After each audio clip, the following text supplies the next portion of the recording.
পরের স্ত্রীকে বারবার দেখলে পুণ্য লাভ হয়। বলেন কি? পরের স্ত্রীকে জড়িয়ে ধরলে মহাভাগ্য লাভ হয়। হায় রে হরি।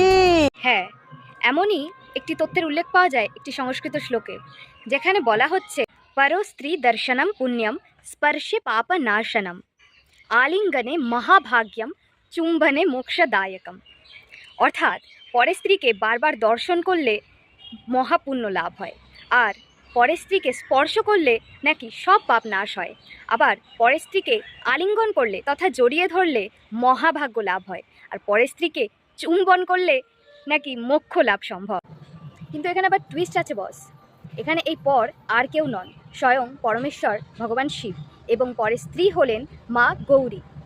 কিন্তু কথিত আছে এটি মূল শ্লোক নয়, এটি একটি শ্লোকের বিকৃত রূপ। এর যে মূল শ্লোকটি সেটির উল্লেখ মূলত পাওয়া যায় চাণক্য নীতিশাস্ত্রে 12 অধ্যায়ের 7ম শ্লোকে। আবার এমনও কথিত আছে এর উল্লেখ পাওয়া যায় পদ্মপুরাণে, যা হলো কিছুটা এরূপ। হরি ওম।